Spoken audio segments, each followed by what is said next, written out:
Hello, आज हम लोग लेके आए हैं 15 अक्टूबर को जो यूपी ट्रिपल एससी पेट का एग्जाम हुआ था उसके सेकेंड शिफ्ट का पेपर। इसमें हम लोग 1 से लेके 100 तक जो प्रश्न आए हैं उन सारे प्रश्नों का सॉल्यूशन को देखेंगे कि उन प्रश्नों के उत्तर क्या होंगे। हमारे सामने जो पहला प्रश्न है वह यह है कि 1930 में महात्मा गांधी द्वारा सविनय अवज्ञा आंदोलन शुरू करने का कारण क्या था।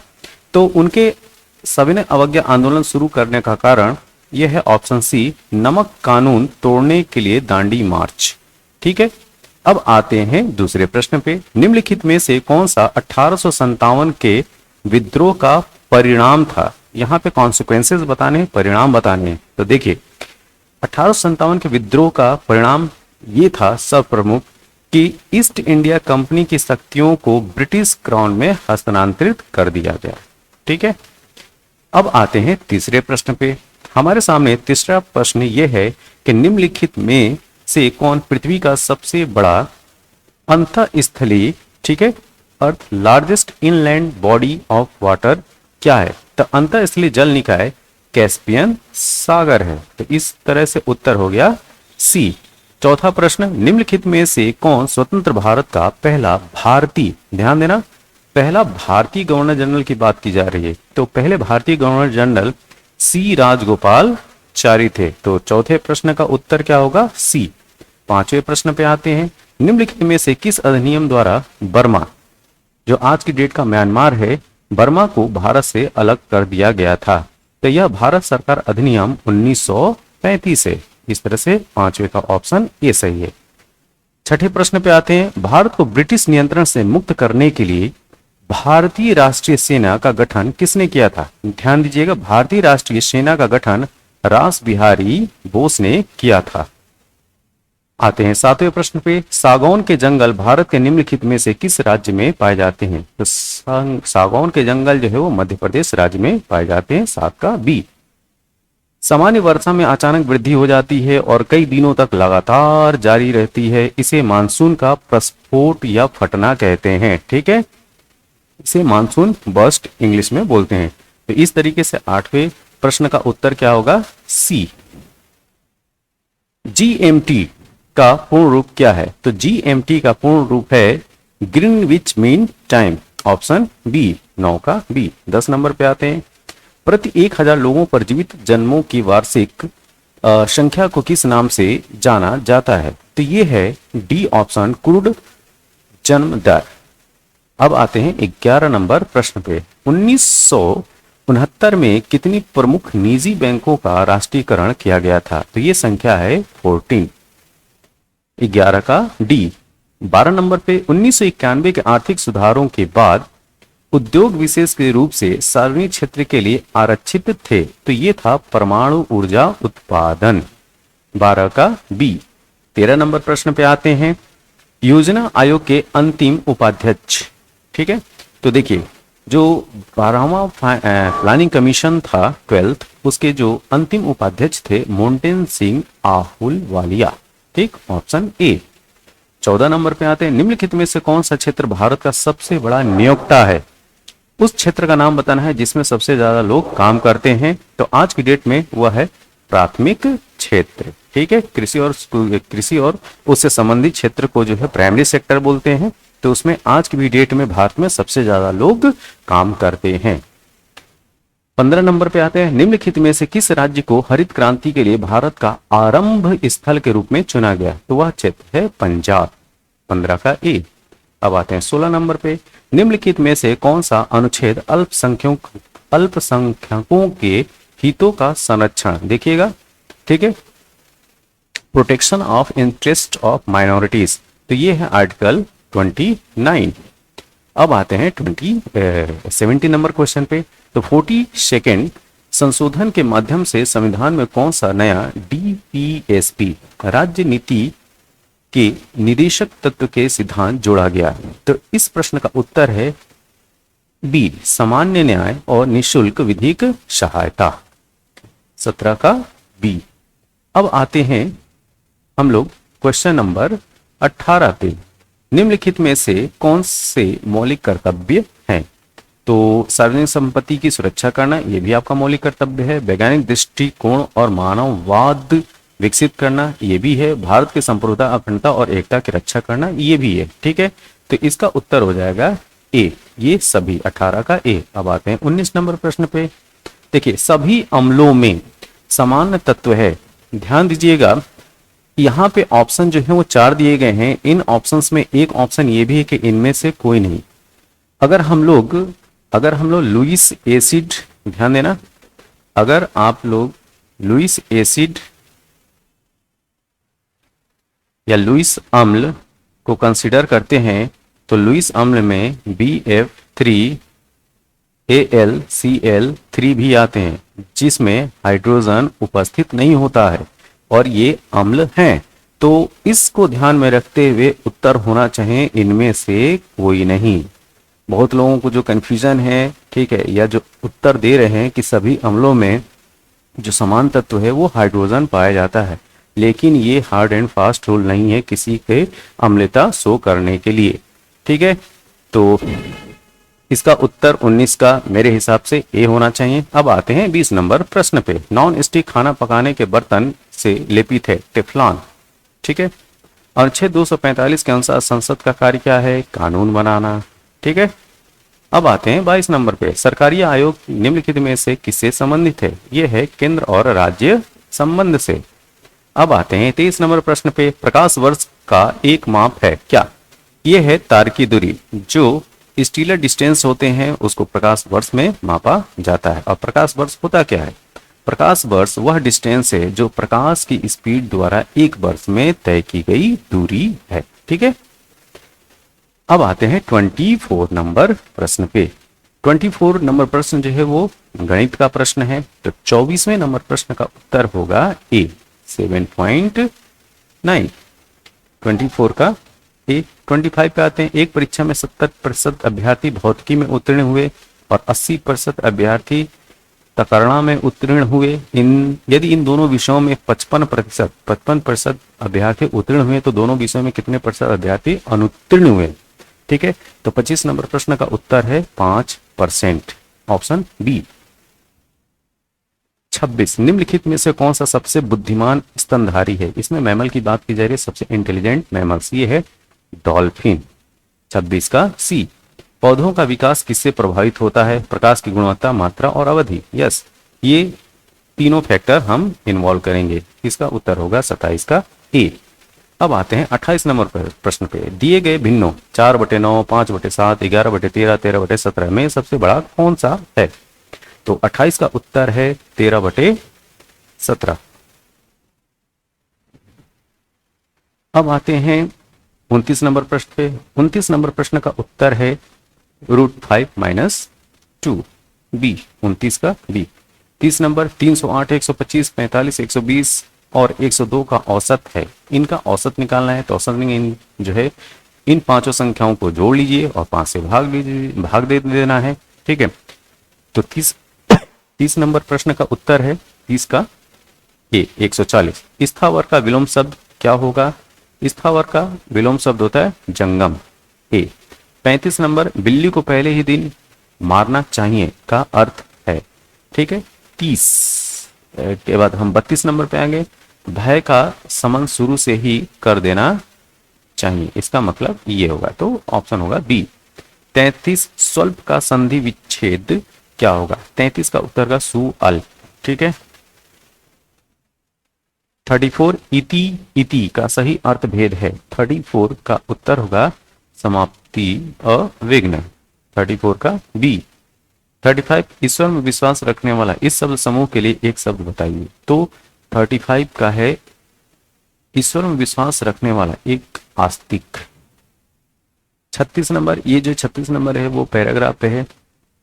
ठीक है, तो इस पैराग्राफ को पढ़ना है और उसके बाद उत्तर देना है। तो इस पैराग्राफ के अनुसार according to the passage what do school children give their teachers? तो 36 का है सी, थैंक यू कार्ड्स। ठीक है, 37 का उत्तर है according to the passage valentine's day officially a holiday. 37 का हम देखते हैं इसका उत्तर। क्या ऑफिशियली हॉलीडे है?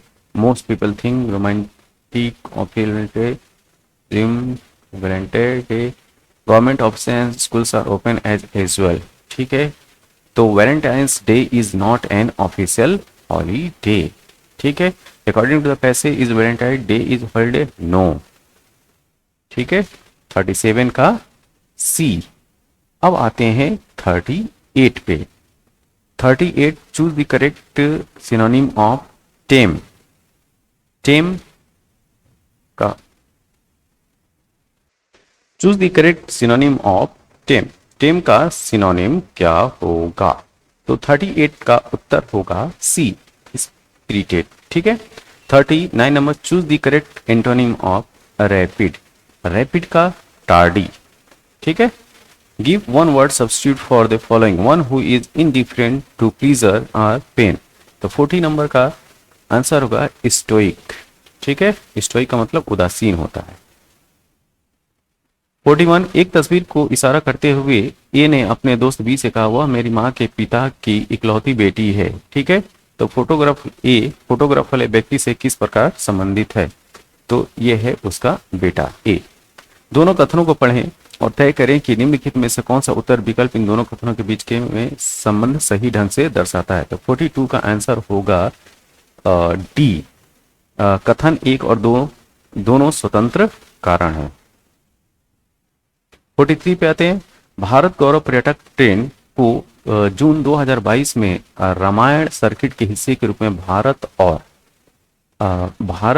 और नेपाल के बीच हरी झंडी दिखाकर रवाना किया गया। अब आते हैं 44 क्वेश्चन पे।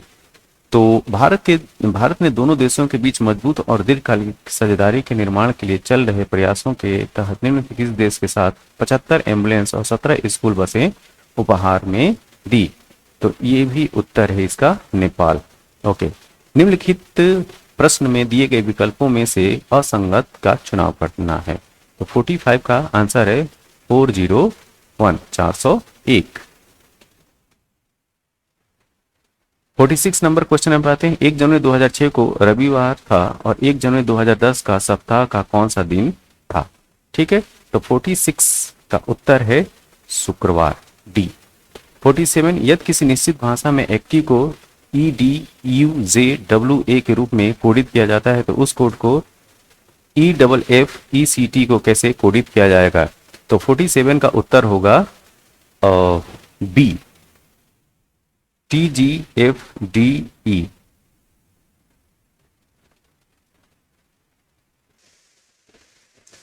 48 नंबर, निम्नलिखित में से किस राज्य सरकार ने 5,000 रुपए की काशी यात्रा सब्सिडी योजना शुरू की? तो ये राज्य है कर्नाटक। जून 2022 में भारत ने निम्नलिखित में से किस देश के साथ कॉमनवेल्थ डिप्लोमेटिक एकेडमी प्रोग्राम की शुरुआत की? ये है यूके, ऑप्शन बी। 50 नंबर पे आते हैं। कंपनी ने IAF के हेलीकॉप्टर के लिए ADS की आपूर्ति हेतु एक बेलारूसी कंपनी और उसकी सहायक कंपनी के साथ एक समझौता ज्ञापन हस्ताक्षर किया। तो 50वें नंबर का प्रश्न है, का उत्तर है ए, हिंदुस्तान एरोनॉटिक्स लिमिटेड। निम्नलिखित में से किस भारतीय राज्य ने नारी को नमन नाम से एक नई योजना की शुरुआत की? ये राज्य है हिमाचल प्रदेश, 51 का बी। अब आते हैं 52 नंबर पे। प्रधानमंत्री नरेंद्र मोदी ने निम्नलिखित में से किस जिले में डॉक्टर संपूर्णानंद स्पोर्ट्स स्टेडियम में एक कार्यक्रम में 1800 करोड़ रुपए की योजनाओं का उद्घाटन और शिलान्यास किया? तो 52 है आंसर वाराणसी। अब आते हैं 53 पे। किस स्थान ने India booming gig and platform economy शीर्षक से एक रिपोर्ट जारी की? 53 का आंसर है नीति आयोग, सी। निम्नलिखित में से कौन सा राज्य सरकार सिंगल एंट्री मल्टीपल एग्जिट के विचारों पर एक एजुकेशन टाउनशिप बनाने की योजना बना रही है? यह है उसका उत्तर, उत्तर प्रदेश। 55 नंबर, निम्नलिखित में से कौन सा भारत का सबसे छोटा केंद्र शासित प्रदेश है? यह है लक्षद्वीप, 55 का डी। 56, छात्र पारिस्थितिकी के लिए एक नया डिजिटल प्लेटफॉर्म कैंपस पावर, ध्यान दीजिएगा, कैंपस पावर की बात की जा रही है, ठीक है। किस बैंक द्वारा लॉन्च किया गया? ये है आईसीआईसीआई बैंक। ए। 57 नंबर, भारत के कितने राज्य बांग्लादेश के साथ सीमा साझा करते हैं? इन राज्यों की संख्या है 5। 57 का बी। 58 नंबर, निम्नलिखित में से पोलैंड की राष्ट्रीय मुद्रा क्या है? चिलाटी। सी। उत्तर प्रदेश का एक लोकप्रिय शास्त्रीय नृत्य है कथक। कथक से बिरजू महाराज जी संबंधित थे। निम्नलिखित में से किसके पास लोकसभा सत्र को स्थगित करने की शक्ति है? तो वह है भारत के राष्ट्रपति। Option number B. 61 नंबर पे आते हैं, अंतर्राष्ट्रीय अहिंसा दिवस निम्नलिखित में से किस दिन को मनाया जाता है? तो ये है 2 अक्टूबर, महात्मा गांधी की जयंती पे। वास्को डी गामा का मकबरा दफन स्थान भारत में निम्नलिखित में से किस स्थान पर है? तो 62 का उत्तर है सी, कोच्चि, केरल। अब आते हैं 63 नंबर प्रश्न पे। थॉमस कप निम्नलिखित में से किस खेल से संबंधित है? यह है बैडमिंटन। 63 का बी। 64, प्रसिद्ध पुस्तक विंग्स ऑफ फायर, ठीक है। विंग्स ऑफ फायर किसकी आत्मकथा है? डॉक्टर एपीजे अब्दुल कलाम जी की, ठीक है। Option B. कल उनका जन्म दिवस भी था, 15 अक्टूबर को। 65 पे आते हैं, ग्लोबल वार्मिंग का अपेक्षित परिणाम है समुद्र के स्तर में वृद्धि, बात सही है। तटीय रेखा में परिवर्तन, ये भी सही है। फसल पैटर्न में परिवर्तन, ये भी सही है। तो इसके सभी ऑप्शन सही है, इस वजह से उत्तर होगा ए, ये सभी, ठीक है। ओके, 66 से लेके 70 जो है वो पैराग्राफ अनुच्छेद बेस्ड जो है वो प्रश्न दिए गए हैं। अब इसमें देखते हैं कि पहला प्रश्न इस पे क्या पूछा गया है। आजकल पढ़े लिखे नवयुवक विदेश क्यों जाते हैं? सर्वाधिक सबल तर्क कौन सा लगता है? ये आपको बताना है। तो 66 नंबर प्रश्न का उत्तर होगा माँ बाप का सपना पूरा करने, सुख चैन की जिंदगी बसर करने तथा समाज में प्रतिष्ठा बढ़ाने के लिए जाते हैं। Option B. अब आते हैं 67 पे। इस प्रकार के व्यवहार से वे हमारे साथ कैसा रह पाएंगे? यहाँ ऐसा कौन से व्यवहार की ओर संकेत है जिससे उनकी संतान उन्हें अपने साथ नहीं रख पाती है? तो 67 का उत्तर होगा डी। बच्चों के परिवार के सदस्यों, पत्नी और उनके बच्चों के रहन सहन और खान पान, पहनावे और चाल चलन पर ऐतराज और कटाक्ष करते होंगे। 67 डी। 68 नंबर प्रश्न पे आते हैं, विदेश में जा बसे बच्चों के व्यवहार परिवर्तन के लिए कौन दोषी है? अनुच्छेद का ध्यान में रखते हुए सर्वाधिक प्रबल तर्क को चुनना है, ठीक है। तो ये क्या है? अधूरे संस्कार। 68 के ए।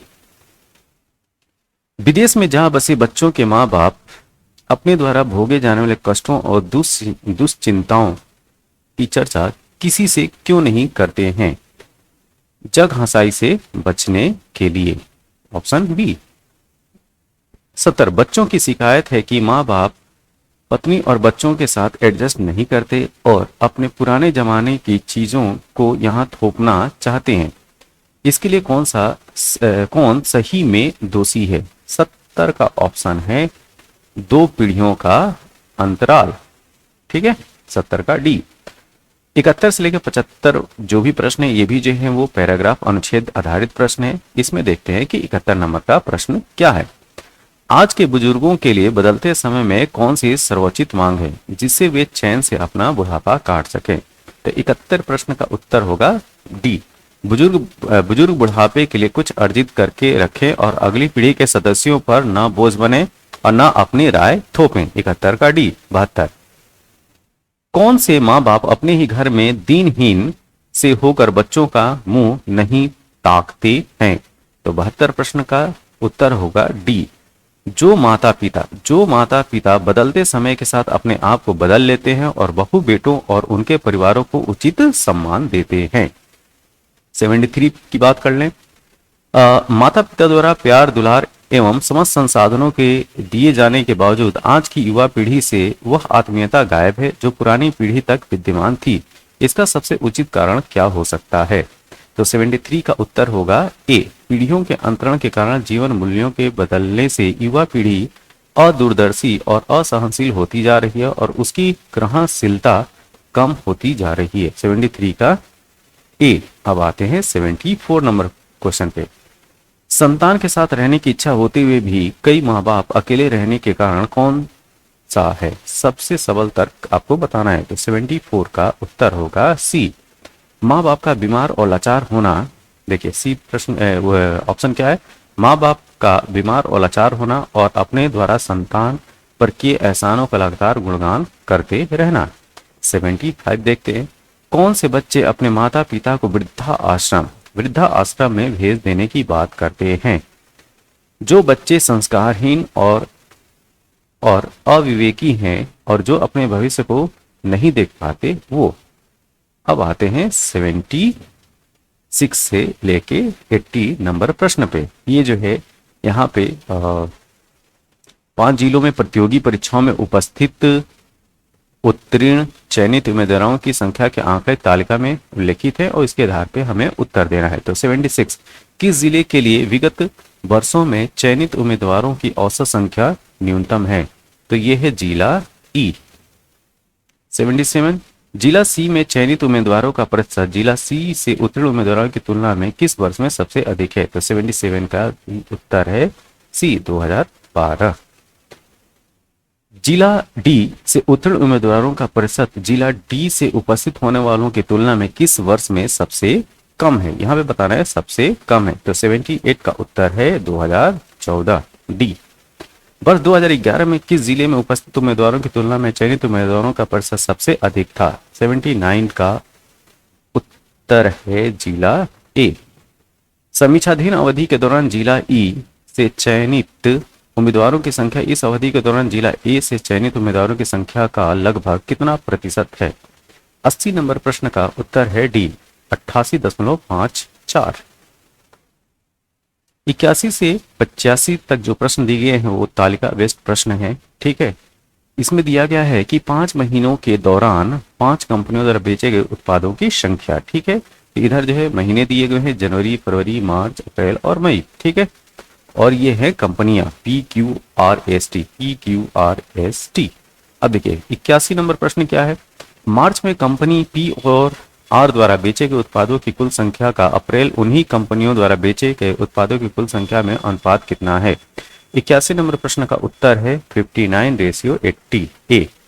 82 कंपनी एस द्वारा बेचे गए उत्पादों की संख्या में जनवरी से अप्रैल तक लगभग कितने प्रतिशत की वृद्धि हुई है? तो 82 का उत्तर है सी 64.71। कंपनी टी द्वारा मार्च, अप्रैल और मई में बेचे गए उत्पादों की कुल संख्या में से 32% माइल्ड स्टील से बने थे। मार्च, अप्रैल और मई में स्टोर टी द्वारा बेचे गए माइल्ड स्टील उत्पादों की कुल संख्या कितनी थी? तो 83 का उत्तर है बी 144। फरवरी में कंपनी पी, एस और टी, ध्यान दीजिए, फरवरी में कंपनी पी, एस और टी द्वारा बेचे गए उत्पादों की औसत संख्या कितनी थी? तो 84 का उत्तर है डी 118। कंपनी की द्वारा जनवरी और मई में मिलाकर बेचे गए उत्पादों की कुल संख्या और समान महीनों में कंपनी आर द्वारा बेचे गए उत्पादों की कुल संख्या के बीच का अंतर कितना है? तो 85 का उत्तर होगा सी। 85 का सी, देखिए क्या संयोग है।